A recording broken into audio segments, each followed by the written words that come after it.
Hello students, welcome back to my channel. তো আজকে আমরা আবার শুরু করতে চলেছি ক্লাস 8 ডব্লিউবি বোর্ডের শতকরার অঙ্কগুলো কষে দেখি 11।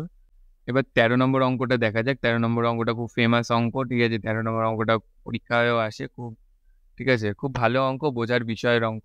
এখানে ফিজিক্সও একটা বোঝার বিষয় আছে না, জল জমে বরফ হলে আয়তন 10% বৃদ্ধি পায়। এটাই ফিজিক্স, যে জল যখন আমরা রেফ্রিজারেটরে রাখি তখন সেটা যখন বরফ হয় তখন জলের আয়তনটা বৃদ্ধি পায়। আবার জল বরফ গলে জল হলে আয়তন হ্রাস পায়, সেইটা নিয়ে আমাদের অঙ্ক। দেখো এখানে আমাদের কি বলে দিয়েছে না, জল জমে যখন বরফ হয় তখন আয়তন 10% বৃদ্ধি পায়। ভালো কথা। এই বরফ গলে জল হলে আয়তন শতকরা কত হ্রাস পাবে হিসাব করে দেখি। তাহলে শতকরা কত হ্রাস পাবে সেটা আমাদের হিসাব করে দেখতে হবে। এখানে দুটো মেইন জিনিস আমাদেরকে যেটা ফলো করতে হবে, সেটা ফার্স্ট আমাদেরকে বার করতে হবে শতকরা, আর বার করার আগে আমাদেরকে বার করতে হবে আয়তন কতটা কমলো অর্থাৎ বা কতটা হ্রাস পেল। এবার দেখো এখানেও কিছু বলা নেই, সেজন্য আমরা আবার যেহেতু শতকরার হিসাব হচ্ছে, অঙ্ক করার সুবিধার্থে আমরা 100 ধরে নেবো সবসময়। তাহলে জলের আয়তন আমরা কত ধরে নিয়েছি, 100 ঘন একক। তাহলে জলের আয়তন এই 100 ঘন এককের জলটা যখন জমে বরফ হবে তখন সেই বরফের আয়তন কত হবে সেইটা আমাদেরকে বার করতে হবে। তাহলে দেখো জল জমে বরফ হলে আয়তন বৃদ্ধি পায় 10%, অর্থাৎ 100তে কত বৃদ্ধি পায়, 10 বৃদ্ধি পায়। ঠিক আছে, 100 ঘন একক জল হলে আয়তন বৃদ্ধি পায় কত, 10 ঘন একক। তাহলে বৃদ্ধি পেয়ে কত হবে, 100 যোগ 10, 110 ঘন একক। তাহলে জল জমে বরফ হলে বরফের আয়তন হয় কত, 100 যোগ 10, 110 ঘন একক। তাহলে বরফের আয়তন বের হয়ে গেল যে 10% বৃদ্ধি পাওয়াতে, ঠিক আছে, 10% বৃদ্ধি হলে আমাদের বরফের আয়তন কত হবে না, 110 ঘন একক। এবার আমরা কি বার করব না, এই 110 ঘন এককের বরফ যখন জল হবে তখন কত হবে। ঠিক আছে না, এখানে দেখো 110 ঘন এককের বরফ হলে জলের আয়তন কত হয়, 100 ঘন একক। কারণ কি, জলের আয়তন 100 ঘন একক ছিল, সেখান থেকে জল জমে বরফের 10% বৃদ্ধি পেয়ে বরফের আয়তন হয়েছে 110 ঘন একক। সেজন্যই আমরা লিখছি যে 110 ঘন একক বরফ হলে জলের আয়তন হবে 100 ঘন একক। এবার তাহলে 1 ঘন একক বরফ হলে জলের আয়তন হবে 100/110 ঘন একক, কারণ কি কম হবে, এজন্য ভাগ হয়ে গেল। এইবার আমাদেরকে 100 হিসাব বার করতে হবে যে 100 ঘন একক বরফ হলে, ঠিক আছে, বরফটা যদি 100 ঘন এককের হতো তাহলে জলের আয়তন কত হতো। তাহলে গুণ 100, 100/100, 110 গুণ 100 করলে আমাদের কত চলে, শূন্যের সাথে শূন্য কাটে আর কাটাকুটি যায় না, 1000/11 ঘন একক। ঠিক আছে, এবার দেখো তাহলে আগে জলের আয়তন কত ছিল, 100 ঘন একক। বরফ গুলে জলের আয়তন কত হলো, 1000/11। এখানে আশা করি বোঝা গেছে না। এখানে আমাদের কি নিয়েছিলাম, এখানে 100 ঘন একক বরফের রেসপেক্টে কেন বের করেছি সেটার একটা ভালো বিষয় আমি তোমাদেরকে বলে দিচ্ছি। এখানে আমরা 100 ঘন এককের জন্য কেন বের করলাম, কারণ কি জলটা আমরা কত নিয়েছিলাম, 100 ঘন এককেরই ছিল। এটা তো ফিজিক্সের একটা ঘটনার জন্য, এটা প্রাকৃতিক নিয়ম অনুযায়ী কি হয়ে গেছে না, সেটা 110 ঘন একক হয়ে গেছে বরফটা। কিন্তু বরফটা আমাদের 100 আয়তনেরই নিতে হবে, 110 ঘন একক নিতে হবে। নিয়ে কতটা জল হবে সেটাই তো আমাদের হ্রাসটা বেরোবে না, মোট জলের আয়তন কত হবে। তো সেজন্য আমরা 100তে হিসাব করেছি।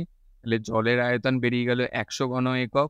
আর বরফ গলে, আগে জলের আয়তন ছিল 100 ঘন একক, তাহলে বরফ গলে যখন জল হলো তখন তার আয়তন বেরিয়ে গেল 1000/11 একক। তাহলে কতটা হ্রাস পেলো, আগে যত ছিল আর পরে কমে কতটা হলো সেটা মাইনাস করে দেবো। আবার ভগ্নাংশের বিয়োগ, এখানে দেখো 1100 বিয়োগ 1000, তাহলে 100/11 ঘন একক হলো। এটাই আমাদের পার্সেন্টেজ, ঠিক আছে, শতকরার। কারণ কি আমরা টোটালটা প্রথম থেকে 100তেই হিসাব করছি। আমরা ধরেই নিয়েছি যে প্রথমেই জলের আয়তন 100, সেজন্য দেখো এখানে আমরা এখানে ইন্টু করে 12 করে নিই, কারণ কি 10% যেহেতু। আর আমরা অলরেডি 100তেই হিসাব করছি, এই জন্য ডাইরেক্ট আমরা যোগ করে দিয়েছি। কারণ কি 100তে বারে 10, এখানে আমাদের অলরেডি 100 ঘন এককই আছে, সেই ধরুন। তাহলে 100 যোগ 10 করে 110 ঘন একক।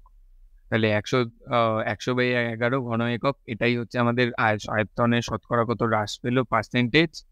তো এটাকে আমাদের অপ্রকৃত থেকে মিশ্র ভগ্নাংশে নিয়ে গেলেন 9.111% হয়ে যাবে আমাদের ফাইনাল অ্যান্সার।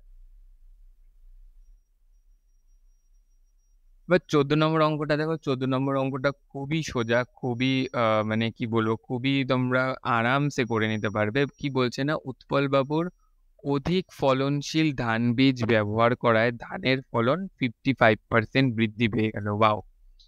তার মানে কি এখানে কি হচ্ছে না, ইনি একজন চাষি, ঠিক আছে, তার ইসেতে মানে তার জমি আছে, জমিদারও বলতে পারো, ঠিক আছে, বা উনি চাষ করে, যাই হোক, তিনি অধিক ফলনশীল বীজ লাগালো, সেখানে তার উৎপাদন 55% বেড়ে গেল, কিন্তু এই ধান নতুন অত্যাধুনিক ধানের বীজ কিনতে আবার খরচও 40% বেড়ে গেল। এবার কি বলছে, আগে উৎপলবাবু তার জমিতে 1200 টাকা খরচ করে 3000 টাকার ফলন পেতেন, অর্থাৎ 1200 টাকা ইনভেস্ট করতো, মানে 1200 টাকার চাষাবাদ করতো, সেখান থেকে যা ফল হতো সেইগুলো বিক্রি করে 3000 টাকা সে পেত, ঠিক আছে, বোঝা গেছে? 1200 টাকা খরচ করে তার ফলন হতো 3000 টাকা। তাহলে এখন জমিতে অধিক ফলনশীল ধান বীজ ব্যবহার করায় তার আয় কত পরিমাণ বাড়বে না কমবে হিসাব করে নিই। আমাদের আয় বাড়বে না কমবে সেটা বার করার জন্য আগে আয় কত ছিল আর পরে আয় কত হবে সেটা বার করতে হবে, সেগুলো থেকে মাইনাস করলেই আমরা বুঝতে পেরে যাবো বেড়েছে না কমেছে। তাহলে দেখো, আগে উৎপল বাবুর খরচ কত ছিল, 1200 টাকা বলে দিয়েছে, ফলন কত ছিল 3000 টাকা। স্টেপ বাই স্টেপ অঙ্ক পড়লেই বুঝে যাবে, ঠিক আছে, এমন ভাবে আমি অঙ্কটা সাজিয়েছি তোমাদের জন্য। তাহলে উৎপল বাবুর খরচ কত ছিল 1200, ফলন কত পেতেন 3000, তাহলে উৎপল বাবুর আয় কত, যতটা তিনি ফলন পেতেন বিয়োগ যতটা তিনি খরচা করতেন। এটা তো জানো, ধরো কোনো জিনিস আমি 10 টাকায় কিনে 20 টাকায় বিক্রি করছি, ঠিক আছে, বা 25 টাকায় বিক্রি করছি, তাহলে আমাদের বিক্রি যতটা সেইটা বিয়োগ যেটা আমরা কেনাতে যেটা আমরা খরচ করছি, তাহলে 25 বিয়োগ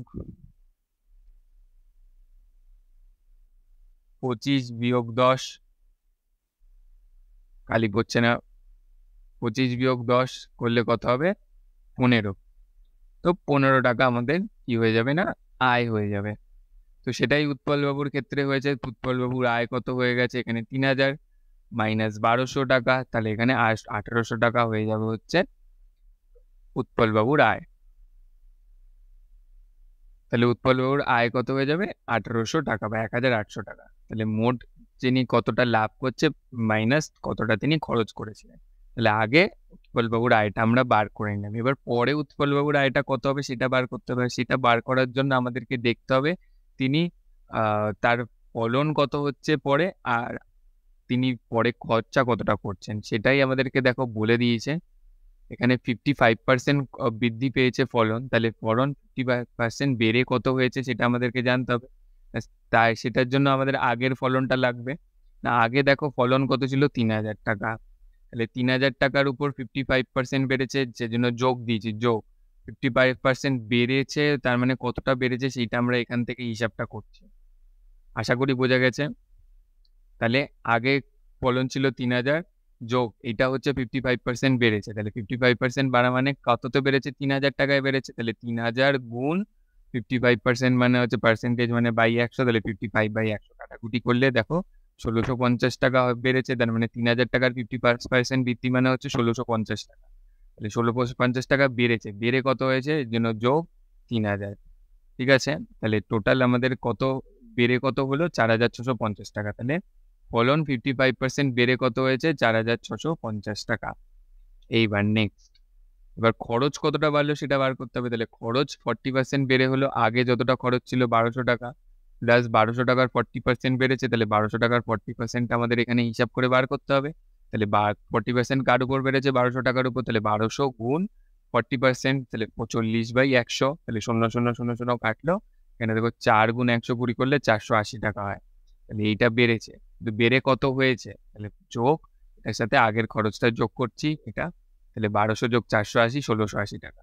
তাহলে এখন উৎপলবাবুর আয় এখনকার ফলন বিয়োগ এখনকার খরচ মাইনাস করে দিলে দেখো 2970। তাহলে আগে আয় কত ছিল 1800 টাকা, এখন আয় কত হয়েছে 2970 টাকা। দেখেই বুঝতে পারছো যে আয় বেড়েছে, তাহলে উৎপলবাবুর আয় বাড়লো 1170 টাকা।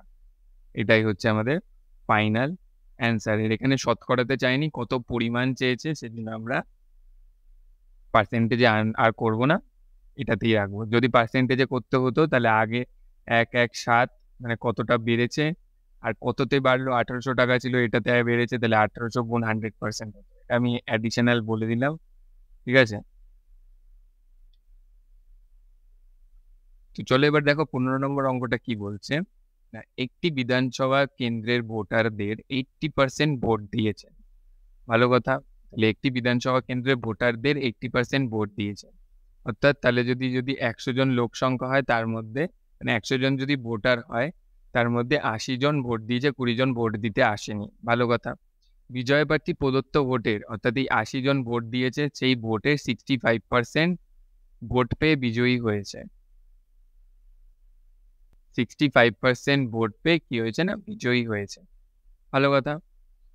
তো এইবার আমাদেরকে কি বার করতে দিয়েছে না, তিনি মোট ভোটের শতকরা কত ভোট পেয়েছেন হিসাব করে লিখে, এখানে প্রশ্ন থাকতে পারে, এখানে তো লিখেই দিয়েছে যে 65%, না, ওই যে মোট কতজন যে ভোটার ছিল তার শতকরা কত পেয়েছে সেটা আমরা হিসাব করে দেখব। তাহলে আমরা এখানে দেখো, এখানে যেহেতু 100 হিসাব, সেজন্য আমরা আবার ধরে নিয়েছি যে মোট ভোটার 100 জন।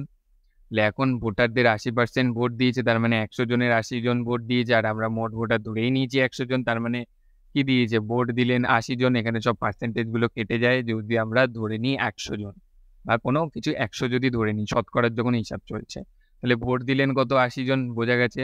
100 জনের 80% মানে কত, এখানে আমি তোমাদেরকে করেও দেখাচ্ছি। তাহলে 100 জন 100 গুণ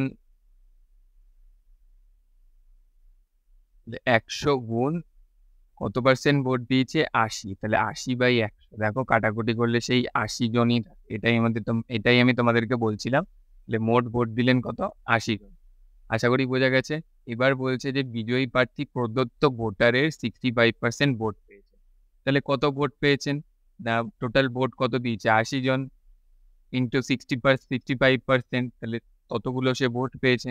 65/100 কাটাকুটি করলে আমাদের এখানে 4 × 13 পড়ে থাকে। দেখবে তোমরা কাটাকুটি করলে তোমাদের 52টি আসবে। তাহলে তিনি মোট কয়টি ভোট পেয়েছেন, 52টি, অর্থাৎ 80 জন ভোট দিয়েছে, তার মধ্যে সে 52টি ভোট পেয়েছে। ঠিক আছে। এইবার দেখো আমরা টোটাল যেহেতু 100 জনেরই হিসাব করছিলাম, এবার আমাদের বার করতে হবে তিনি 80 জনের মধ্যে 52% ভোট পেয়েছে। ঠিক আছে।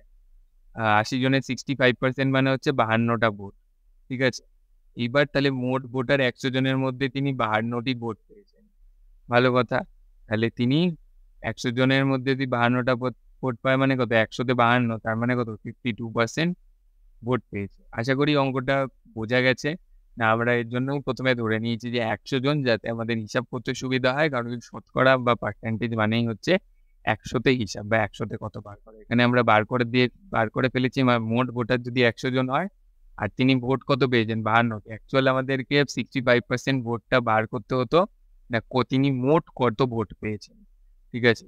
সেজন্য আমাদেরকে 52টা ভোট পেয়েছে সেটা বার করলাম। না, কি করে বার করলাম না, 80 জন ভোট দিয়েছে টোটাল, 80% মানে কত, 100 জনের মধ্যে 80 জন, আর আমরা 100 জনই ধরে নিয়েছি। তার মানে 80 জন ভোট দিয়েছে। এবার 80 জন ভোটের 65% পেয়েছে, তার মানে 80 গুণ 65%, তাহলে 65/100। এটা করলে আমাদের 52টা ভোট তিনি টোটাল পেয়েছে। তাহলে 100 জনের মধ্যে তিনি কত, 52টা ভোট পেয়েছে, কারণ কি আর 20 জন তো ভোট দিতেই আসে। তাহলে 52টি ভোট পেলেন, অর্থাৎ তাহলে তিনি 52% ভোট পেয়ে বিজয়ী হয়েছেন। আশা করি বোঝা গেছে। আর এতক্ষণ অবধি দেখার জন্য thank you so much for watching. তোমরা অবশ্যই বাড়িতে এই অঙ্কগুলো আবার প্র্যাকটিস করবে। ঠিক আছে। আর দেখা হচ্ছে নেক্সট ভিডিওতে আরো অঙ্ক নিয়ে। তো তোমরা ততক্ষণ অঙ্ক করতে থাকো এবং খেলাধুলা এবং এন্টারটেইনমেন্টের জিনিসপত্র করতে থাকো। তো টাটা, আবার দেখা হবে। See you again.